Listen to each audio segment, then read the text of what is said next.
大熊考0分那都是家常便饭了，但这次他竟然为了满足外星人的奇怪要求，竟然考了100分。大熊又考0分了，他很纳闷，明明是考判断题，为什么他的运气差到一题都蒙不对呢？随后他看见了路边张贴的大字报，内容是目击外星人幽浮的照片。大熊碎碎念着，幽浮也不是那么容易看到的。就在这时，一艘小小的飞碟从他身边飞过去，大熊激动地追了上去，一把抓住幽浮。他还在奇怪幽浮怎么这么小，结果这是小夫的遥控玩具。小夫和胖虎嘲笑大熊竟然会相信世界上有幽浮这种事。这时圆盘先生也把这个玩具当作是真正的幽浮了，他以为这帮小孩子也是幽浮爱好者，他开始自顾自地给他们科普神秘的宇宙。最后他号召孩子们，如果拍到了外星人或者幽浮，一定要拿去给他看看，有零用钱奖励哦。大熊很捧场，他很有信心一定会拍到照片。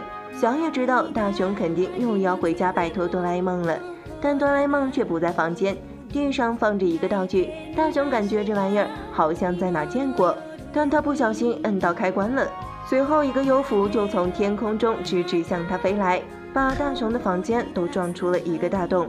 哆啦 A 梦是外出去买特制铜锣烧了，他听见呼隆一声巨响后赶紧飞回家。此时幽浮已经降落在房间里，随后一只长得像山羊的外星人从里面蹦了出来。山羊指着大熊骂骂咧咧，虽然听不懂他在说什么，但能看出他很生气。哆啦 A 梦吃下了一块翻译蒟蒻，为他俩搭建沟通的桥梁。山羊说他是从遥远的亚基基星球来的，好不容易忙完工作，正在享用美食，怎么在这个时候叫他过来？说完做事想揍大熊一顿。哆啦 A 梦赶紧上前拉架，他悄悄跟大熊说，这个亚基基星球的人好像很容易生气，咱得先想办法安抚他，好让他赶快离开。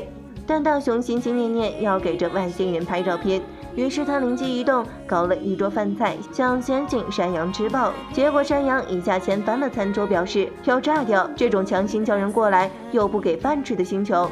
随后他摇了摇脖子上的铃铛，镜头转到外太空，有一架超弩级行星破坏镭射炮瞄准了一颗小行星，随后小星球就被炸得渣都不剩了。山羊秀了一顿操作后，告诉大熊他们，亚基基星人的镭射炮是整个银河系最强的，得赶紧准备更高级的食物安抚这位爷啊。大熊和哆啦 A 梦几乎都快把家里冰箱掏空了，拿来了各种瓜果蔬菜小香肠，但这山羊依然很生气，他摇了摇铃铛，镭射炮已经开始瞄准地球了。在这种剑拔弩张的气氛下，大熊还不小心把一盘奶油洒在了山羊的脸上，山羊气得立即启动了镭射炮，那边镭射炮已经在蓄能了。大熊忽然想到，也许这山羊会喜欢吃铜锣烧呢。哆啦 A 梦一开始不愿意拿出来，毕竟这可是平时买不到的高级铜锣烧，但大熊提醒他，地球和铜锣烧哪个更重要是显而易见的。可没想到，他们把铜锣烧上供给山羊后，山羊却把铜锣烧全部烧掉了。然后他心满意足地吃下了铜锣烧的包装纸，感情这家伙是喜欢吃纸制品啊。随后大熊又拿出了他的0分试卷给山羊吃，山羊吃完后沉默了。哆啦 A 梦还以为是太难吃了，吓得大气不敢出。结果山羊表示，他有生以来从来没有吃过这么好吃的东西，这微妙的口感就像在沙漠里种花，马上就要枯掉的那种无奈的感觉，在口中扩散融化开来，就像被女生连甩好几个耳光那样刺激，这是极致的料理啊！大熊和哆啦 A 梦都惊呆了，没想到0分考卷竟然这么深得他的喜爱。于是大熊弱弱地问，能不能跟他拍一张照片？山羊非常配合地跟大熊合照，然后心满意足地离开了。但胖虎和小夫看到照片后却取笑山羊外星人是毛绒玩具，连圆盘先生也是将信将疑。大熊很郁闷，不过那外星人确实再怎么看也只是只山羊。当天晚上，大熊做了个梦，他梦见亚基基星的国王赐给了他0分大师的封号，还准备了0分全餐，盛大欢迎了他。山羊们拜托大熊，为了他们能大饱口福，要在接下来的日子里努力考0分。结果第二天一早，大熊真的被一群山羊团团围住了。原来是之前那只山羊带着他的朋友们一起来吃0分考卷了。当大熊表示他没有0分考卷了之后，这些山羊都很生气。他们中有人为了吃0分考卷，从昨晚就开始空腹了，还有人甚至专门研究了新吃法。大熊虽然考了很多0分，但前不久都被妈妈发现收走了。他好不容易才从书架上找出一张，但明显是羊多卷少，哆啦 A 梦只好拿出增加镜来帮忙。结果山羊们觉得增加镜照出来的考卷味道普普通通，他们要吃纯天然的。大熊好难，这些外星人未免也太挑剔了。这时，一只山羊过来抢走了哆啦 A 梦手上的0分考卷，他们将考卷分成了6等份，一人1片，愉快地享用了。山羊们纷纷表示，这简直是好吃到升天。短暂的味觉冲击后，羊们盯上了那仅剩的1片，他们为了抢到最后1口考卷，还大打出手。意犹未尽的山羊们让大熊赶紧拿出更多的考卷，不然他们就一人召唤1台镭射炮炸掉地球。大熊赶紧安慰了他们，并决定要在今天的考试0分回来。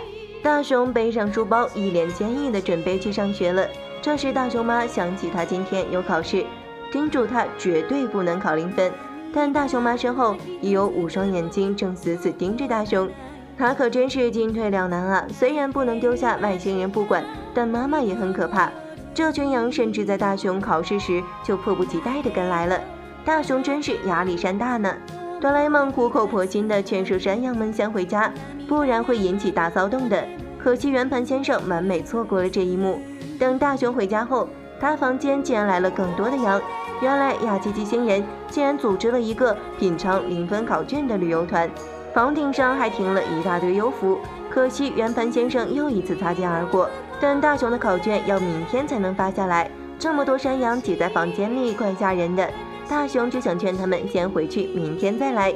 但这群山羊觉得大熊是想独占0分考卷，说什么都不肯离开。这时老师把考卷送给了大熊，打开一看，他竟然考了100分。大熊人傻了，他明明是乱写的，但就算是乱写的，这准确率也太高了吧。山羊们已经磨刀霍霍想考卷了，但大熊却犹豫了，他好不容易才考个100分。再说他们喜欢吃的不是0分考卷吗？山羊表示，因为这张考卷上有2个0，一定更好吃。大熊为了保住这张宝贵的100分考卷，在家里开始了大逃杀行动。山羊们在后面穷追不舍，最后考卷还是被山羊们瓜分了。但他们吃下去后却表示，这玩意儿难吃到无法想象，还生动的举例，就像是在盛夏把生鲜垃圾放置不管的恶虫，就像是小脚趾撞到衣橱角的剧痛，甚至像是被烂醉的狼强吻的感觉。这些羊的形容真是超有画面感。在霍霍了大熊的满分考卷后，他们终于愿意回去了。一大波幽浮从圆盘先生头上飞过，他又完美的错过了。看来他应该先去看看眼睛，再回来拍照。过了一会儿，妈妈回来了，他问大熊今天考得咋样。大熊手里还握着满分考卷的一角，但现在只剩下1个0。